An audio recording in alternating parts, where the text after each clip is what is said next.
I hate camping. I get asked a lot, it's weird. You wouldn't think it's the most common of a question. But I hear it from family, from my co-workers, hell, even from a few of my friends. Hey, wanna go camping sometime? I try not to be rude, and I say, no thanks, I'm not a big fan of camping, too many bugs. I can usually stand the bugs, to be honest, and saying that I'm not that big of a fan of camping is an understatement.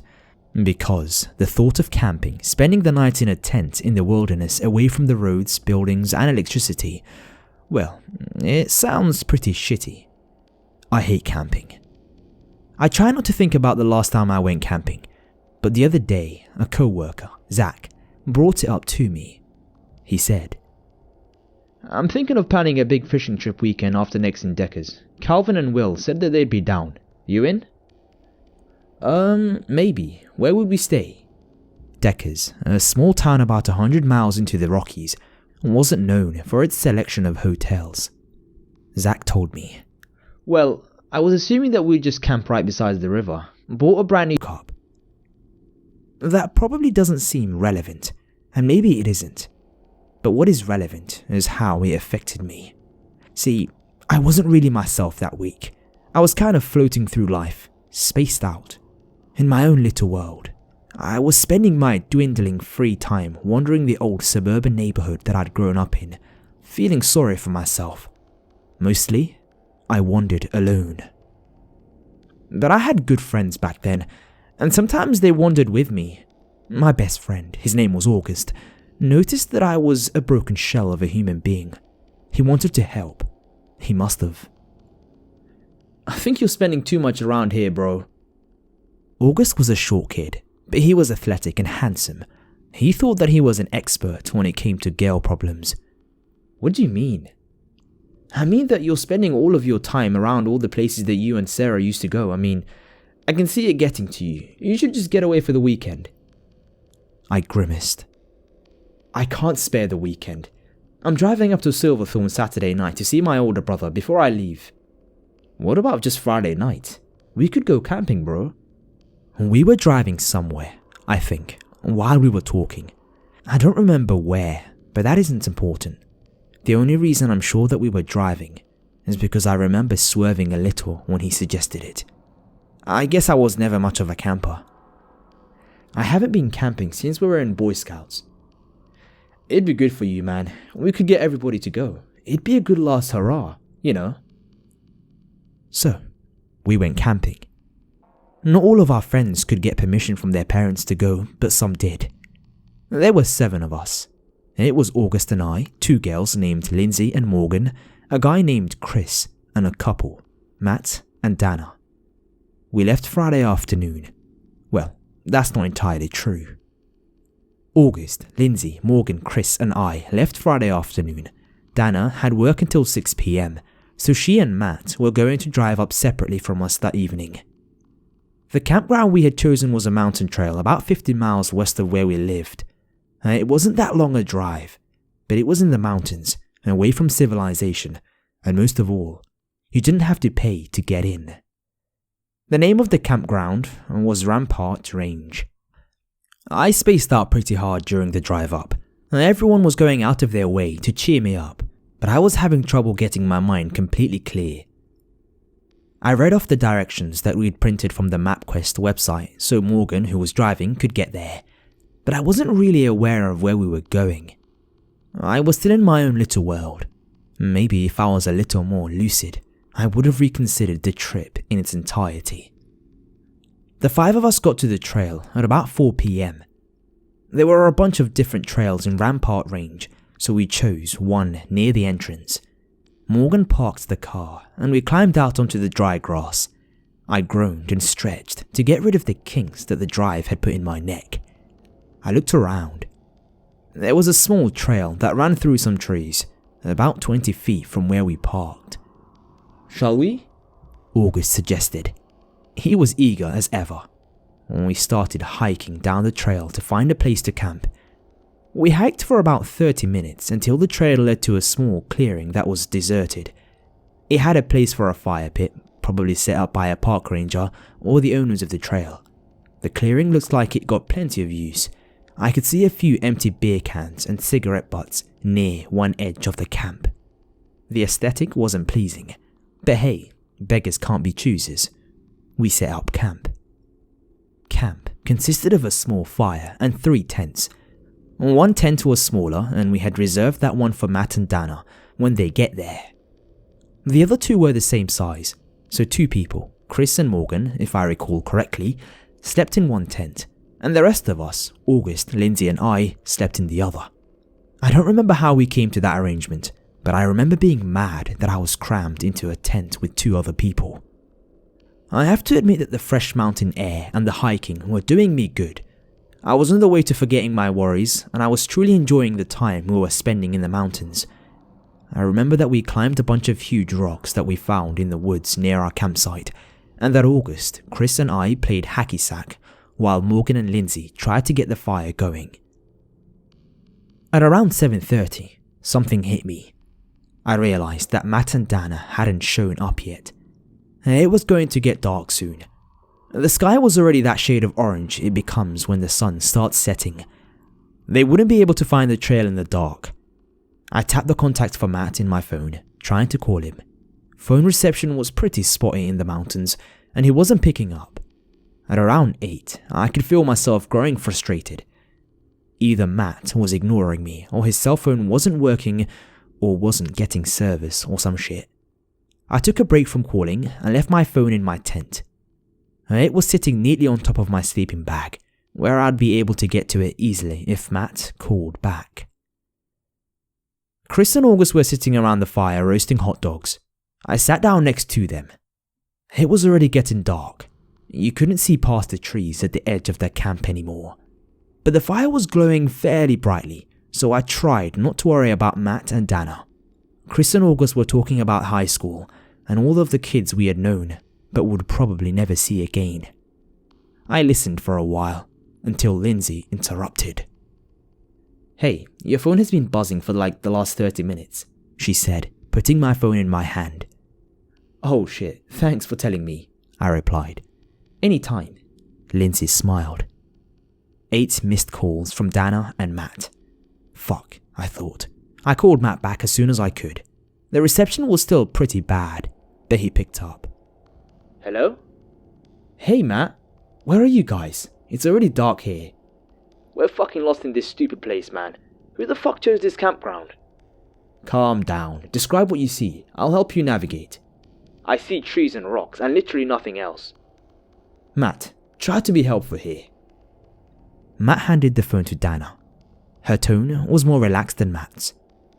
"Ignore Matt. We've been driving for a couple of hours and he's in a bad mood." "Yeah, I gathered that." "Which one of the trails did you stop at?" I considered her question for a minute. I had been pretty zoned out when we drove into the campsite, so I wasn't really sure. "I don't know, but it was near the entrance to Rampart Range, if that helps any." We've passed like 20 different trails." "Oh shit, right. Well, we took Morgan's dad's car. Maybe you guys could look for her car." "What kind of car is it?" "Hold on," I yelled to Morgan. "What kind of car did we drive here?" Morgan was in her tent, but she leaned out of the flap and yelled, "It's a Ford Explorer." I could hear Matt grunting something through the phone. "Dana, you there?" "Yeah, I am." Dana whispered something quietly to Matt. "Matt, chill out. I'm sure he's just trying to get out of the campground." Morgan's car is a blue Ford Explorer. It should be the 3rd or 4th trail as soon as you enter the campground. "Sounds good. I think we just drove a little too far, so... Matt, just pull over and let him pass." Her voice was sharp and sounded irritated. "Dana, what are you talking about?" "Oh, there's this guy tailgating us in a big white truck. He's been following us for the last 5 miles or so, but I'm sure he's just trying to find his way out of the campground." I could hear Matt in the background of the call. He yelled, "Hey fucker, back off." Dana covered the receiver with her hand so I couldn't hear Matt anymore. "I'm gonna let you go. If we get lost again, I'll give you a call." She hung up. Honestly, I was relieved. You could hear how stressed she was in her tone. Everyone at our campsite was starting to get tired. Chris and Morgan wandered off to their tent to get some shut-eye. That was what they told us anyway. The rumor was that they had been hooking up all summer, and this was just another opportunity to spend some alone time together. Anyway, that left August, Lindsay and I sitting around the fire, killing time until Matt and Dana showed up. Around 10 PM, we started getting worried. It had already been a long day, and camping has a way of taking it out of you. My ass was sore from sitting on the hard ground beside the fire pit. I wanted desperately to go to sleep, but I was determined to wait for Matt and Dana.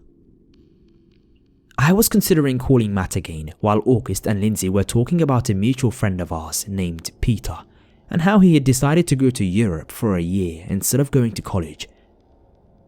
Matt, it was fine. I bet he was just lost. It sounded like Dana's voice. It was coming from the trail, which was out of view behind a few trees.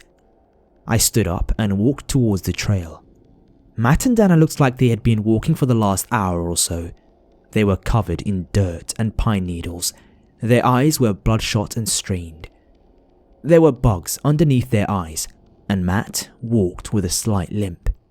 They looked exhausted. You could tell from Dana's tone that they were growing tired of one another. No, Dana, that was creepy as fuck, Matt snapped. Hey, what's going on, guys? I asked. Matt's voice broke when he spoke. He didn't just sound angry. He sounded scared. Some guy in a white truck followed us while we were driving through this stupid fucking campground. I'm sure he was just trying to find his way out of the campground, I suggested. Yeah, that's what I thought too, but then we found Morgan's car. I parked beside it, and I thought that when I turned the car to park, the guy who was following us would just keep on driving down the road. But he didn't. Dana was quiet. What do you mean? I asked. Matt hesitated. When I got out of the car, the guy in the white truck just stayed there. He just sat there, watching us. Matt and Dana and I stood at the edge of the trail, silently. You could feel the tension in the air. Was he there when you left the car? Matt nodded silently. Dana had started to cry, and Matt was pale and shaken. I'll admit that I was shivering a little myself. Lindsay and August exchanged a quick glance. Maybe we should just go, Lindsay stammered. The story had clearly spooked her as well. Yes, let's get the fuck out of here, Matt interjected. No, look guys, we're already here. It's already dark, August argued. Let's just go to bed and we'll leave in the morning, okay? Scared as we all were, August was right. It was dark, and it would take half an hour to get back to the car, never mind the drive home. We went to bed. August and I slept in one tent, with Lindsay in between us. We were teenagers, so we felt like we needed the buffer to preserve our masculinity, I guess. Dana and Matt slept in the other tent. Our tent was in between the other two, and my sleeping bag was on the side of the tent closest to Matt and Dana's tent. It was so dark out that you couldn't see your hand 2 feet in front of your face. We all tried to go to sleep. I was pretty freaked out from Matt's story. I couldn't sleep. I laid in my sleeping bag listening to August and Lindsay snore loudly. The whole time, I just kept thinking about the person in the white truck who had creeped out Matt and Dana. Probably just some drunk fucker looking to mess with a couple of teenagers, I thought. The wind was howling outside, making the grass outside whistle. Around 2 in the morning, I was just starting to drift into sleep when I hear a noise by my head. Lindsay, shh, I'm trying to sleep, I whispered. The noise didn't sound like Lindsay talking. It sounded like a twig snapping, and it sounded like someone had stepped on a stick. I sat up. I heard the noise again. This time, it was the sound of a footstep on the matted grass below it, the wet sound of the foot lifting slowly in the grass. It was coming from right beside me. It was coming from just outside my tent. Then I heard a second noise. It sounded like something heavy was being dragged through the grass. I wasn't sure what it was, until I heard a metallic clunk as the heavy object was dragged over a rock in the grass. I must be imagining this, I thought. The noise is all in my head. The footsteps were getting closer and closer to the entrance to our tent. I could hear that dragging sound the whole time. I thought I was dreaming. Then I heard Matt's voice from the other tent. Does anyone else hear that? I felt all of my breath leave my lungs. I hear it, Matt. I was overcome by absolute terror. I think Matt was too, because he didn't say a word. And all I could do was wake August and Lindsay. What is it? August started. Shh. Do you hear that? I whispered. Everyone was silent. There was no sound outside, except for the wind and the brushing of the grass against the tent. Then I heard the faintest of noises. I couldn't tell what it was at first. It sounded like a metal. Then I realized it was the zipper of my tent. It was slowly being pulled open from the outside. What the fuck? August yelled.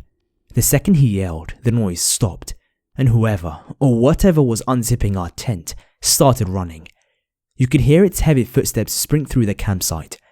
Overcome with stupidity or courage, or maybe a little of both, August tore our tent open. He ran outside to see if he could see what was fucking with us. I don't see anything, guys. By this point, all 7 of us were out of the tents. I was shaking. Matt and Dana had both been through so much. They were trembling violently. Should we leave? Chris quivered. I think he was annoyed that his time alone with Morgan had been interrupted, but he was scared as well. It's 3 in the goddamn morning. It's too dark to leave, I mumbled. There were murmurs of reluctant agreement from my friends. It was too dark and early to try to leave now. No one was ballsy enough to walk back to the car in the absolute darkness that was the night. We decided that we would try to get some rest and leave the second it was light enough out to sea. I don't think I've ever slept worse. I was so horrified that every time the wind blew or the grass rubbed against the tent, I almost yelped. But we made it through the night. When it started to get light out around 7 or 8 in the morning, we warily climbed out of our sleeping bags, packed up the campsite and left. I don't think any of us were really sure what had happened to us. Chris had suggested that it was a deer or something equally as harmless. No one else could dismiss our absolute terror that easily. The footsteps were too heavy to be a deer. The way it walked was so deliberate, like whatever we heard was trying not to be heard. I still have nightmares about the sound of our tent's zipper slowly opening. Fuck, man. I'd probably hate camping too if that happened to me. Zach lamented over his 3rd or 4th beer. Yeah, it was a rough night, man. I sighed. Zach yawned. It was late. I had been talking for a long time. Zach chuckled and put 2 tens down on bar counter. Well, God knows I'm not getting any sleep tonight after a story like that. Yeah, now you know how I feel. You need a ride back? He asked. Nah, I'll walk. The bar was only a few minutes from my apartment. Suit yourself, Zach said, standing up and cracking his back. See you at work tomorrow? Yeah, man. See ya. As I walked home, I thought about that night in Rampart Range. That night was the most terrifying night of my entire life. Zach probably thought it was a pretty good ghost story. I bet he would tell it on his fishing trip with Calvin and Will. But I didn't tell Zach the worst part. I wasn't sure he could have taken it. After we left the campground, we all went home to get some sleep. After a few hours of much needed rest, Matt went into the office where his mum worked. She's an attorney or something. He was waiting for his mum to finish a meeting while he waited. He started chatting with his mum's secretary, Denise. You look tired. Rough night? She joked. Yeah, I went camping. It was kind of crappy, actually. Why is that? I don't know. I guess we just chose a sketchy place to camp, that's all. Denise frowned. Where was that? Some campground called Rampart Range or something like that. Denise started crying almost immediately. Matt was startled. He told me that she cried for almost 30 minutes before she was calm enough to talk again. When Matt told me this part of the story, I asked him why she had gotten so upset. Matt went pale. He looks like he was going to cry. This is what he told me.